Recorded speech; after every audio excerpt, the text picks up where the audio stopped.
Chiefs, Tough. Chargers, Bears, Lions, Ravens. Wow. And then on the road, Broncos, Packers, Raiders, Vikings, Texans, and Rams. Ooh, Obviously, tough. 2 games against the Dolphins and the Jets that you pencil in for 4 wins. Over under 10.5 for friend of the show, Josh Allen. Nick, you start us off.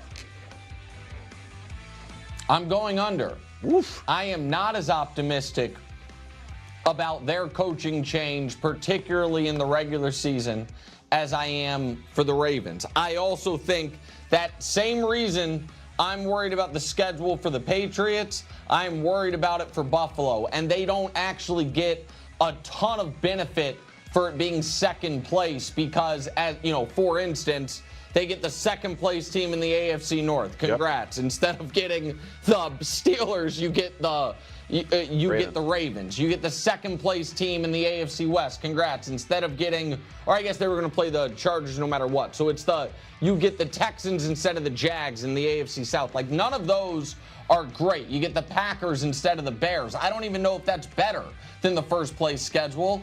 And I do wonder this as well, Brew. As Josh Allen literally limped to the finish line and finished the year in a boot, is this finally the season, not that he misses games, but that he protects himself more in the regular season?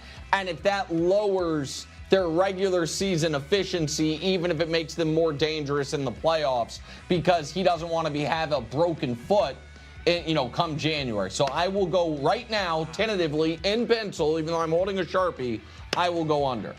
Well, look, 10-7, if that's where you're going, I'm not sure that gets you in the playoffs.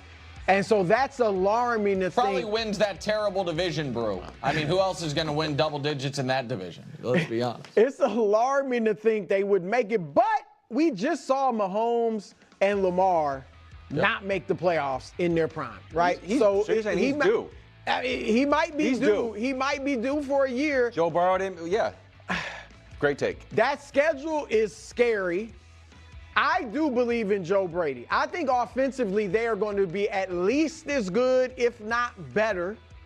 Defensively, I do have questions because they've had injuries in the past, and Sean McDermott being on that side of the ball has been great and kept them afloat defensively. So that is my question mark.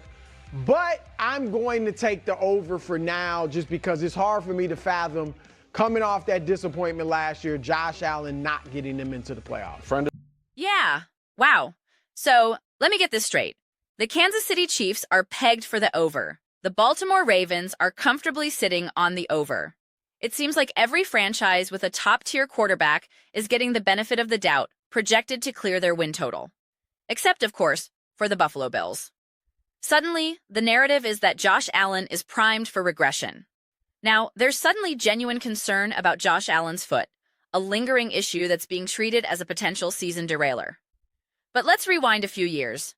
When Patrick Mahomes was coming off a major ACL injury, what was the conversation then?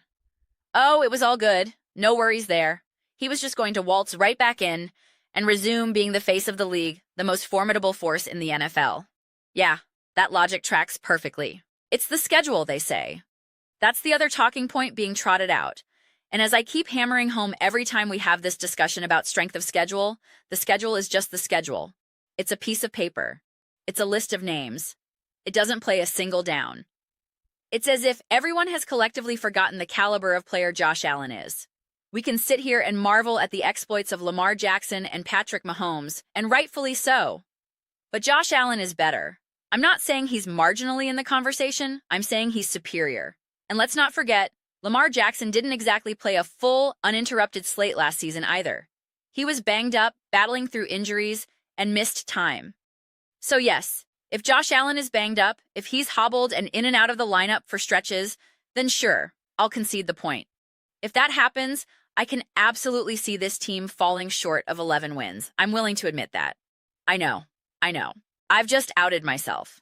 I've revealed that I'm a fraud, that I'm not a diehard Buffalo Bills fan, that I'm not a true Josh Allen believer. So, yeah, there's that. And we also have to be honest about Sean McDermott. Let's not sugarcoat his recent performance on the defensive side of the ball. He has not been exceptional. Maybe 5-6 years ago, you could make that argument. But recently? No. he has consistently failed to get the job done in high-leverage moments. Specifically in the playoffs, the defense has dropped the ball time and time again. So, while I think the organization bringing in a new defensive coordinator could be a breath of fresh air, the concerns are valid. But look at the gauntlet they have to run. They have to play the Chiefs, okay? The Chiefs could be dominant again. The Chargers, under their new regime, could be a powerhouse. The Bears have all the pieces to break out. The Lions are legitimate contenders. The Ravens are, well, the Ravens. The Broncos are ascending. The Packers are always in the mix. The Raiders? I'm not convinced they have the ceiling to be great. The Vikings have a ferocious defense when healthy, as we've seen consistently, especially when they match up against the Bills. And the Rams, when healthy, are a force. So, yeah, it's a schedule packed with potential greatness. No doubt about it. There is a ton of potential for those teams to be elite. But here's the massive, glaring distinction that everyone seems to be glossing over. Who is it that consistently shows up and plays out of their mind against elite competition? Who rises to the occasion when the lights are brightest and the opponent is toughest? Who has a documented, proven track of being exceptional against the top-tier teams in the National Football League? Oh, is that Josh Allen? Is it Josh Allen and the Buffalo Bills as a collective unit? More often than not, they aren't a team that relies on padding their record by beating up on the bottom feeders like the Arizona Cardinals or the Cleveland Browns just to inflate their bottom line and make their record look respectable. This isn't a situation like the Tampa Bay Buccaneers or the Baker Mayfield-led teams or the Dallas Cowboys, where the narrative is that they feast on weak opponents and struggle against the big boys. The Bills go out and beat the elite teams. They beat teams like the Baltimore Ravens. They beat the Kansas City Chiefs in the regular season.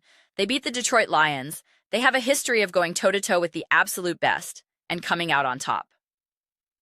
I'm just making sure we're all on the same page here, that we've all been watching the same product on the field for the last half-decade. Because the way the media is framing this upcoming season, you'd think the Bills are a fraudulent contender who only benefits from beating up on a weak division.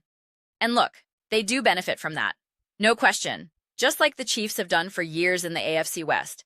Just like the Patriots did for 2 decades in the AFC East, right?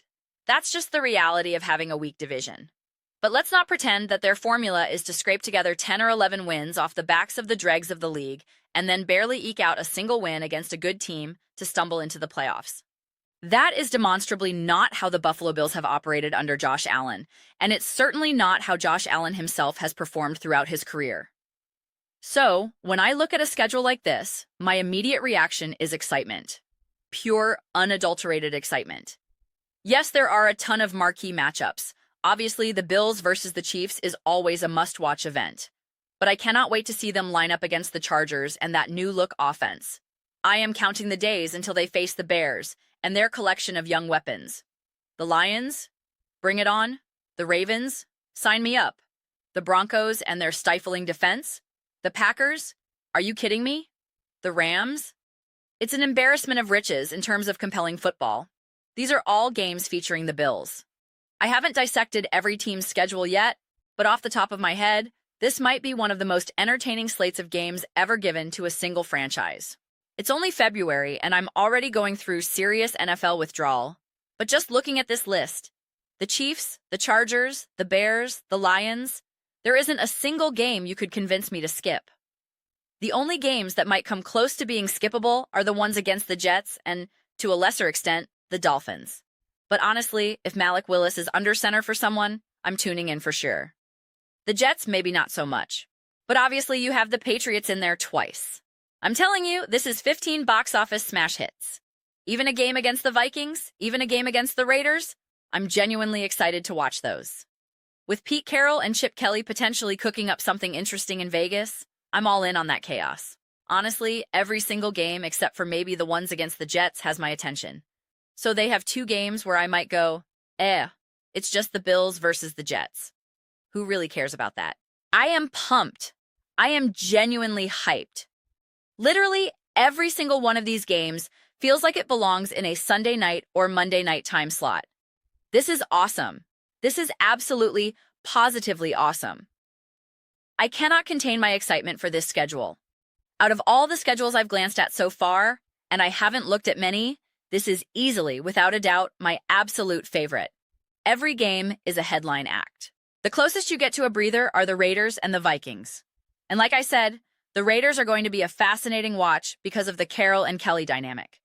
And honestly, the Minnesota Vikings with J.J. McCarthy, that is one of the teams I am most excited to see unfold.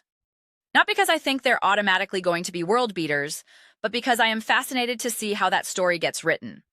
I am captivated by the prospect of seeing what J.J. McCarthy does in his first full season as a starter. And they're playing the Bills and Josh Allen? Are you kidding me? Bring it on immediately. Oh, I am so ready. Why is it still only February? Why can't we fast forward? I mean, we're almost in March. So let's do the math. March, April, May, June, July, August. It's only 6 months. 6 long months. I am just so incredibly pumped. Honestly, I could sit here and just keep repeating how excited I am for this schedule. It took me a minute to let it fully sink in. But dude, this is amazing. Oh man, I cannot wait. I cannot wait. As you guys know, I love doing post-game clips, especially for teams I talk about frequently. I try to keep it to 3 or 4 per batch, so I can actually watch all the games live. It's always a struggle when it's a slower week, like when the Bills play the Jets on a Sunday with no other big matchups. You're kind of reaching for content. You're like, yeah, it was a game, they won. You're always kind of grasping at straws.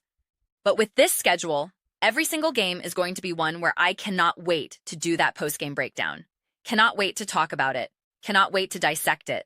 Oh man. Oh gosh. Yes. Thank you, NFL schedule makers. Thank you. But those are just my initial thoughts. I would absolutely love to hear yours. What do you guys all think about the Buffalo Bills over-under set at 10.5? How do you feel about this gauntlet of a schedule? Are you intimidated by the opponents? Do you subscribe to the Wright school of thought that they're going to take a step backward? Do you think Josh Allen is due to miss the playoffs entirely? I'm telling you right now, as long as Josh Allen is upright and healthy, and the team doesn't suffer a complete organizational collapse, they are making the playoffs. That's my preliminary stance. I read every single comment that comes through. So, whether you agree with me or you think I'm completely off base, either way, let's get some discussions rolling. Let's get into some spirited debates. But ultimately, let's just have some fun with it. And please, do me a favor and consider subscribing to the channel. We are genuinely building something special here, an amazing community, and I absolutely love seeing you be a part of it. I want to create a space that we all feel a genuine connection to, something we're all really excited to be a part of. I think we're well on our way to making that a reality. Please don't forget to give this video a thumbs up. It genuinely helps with the visibility and, keeping the algorithm happy. Thank you so much. See you in the next one.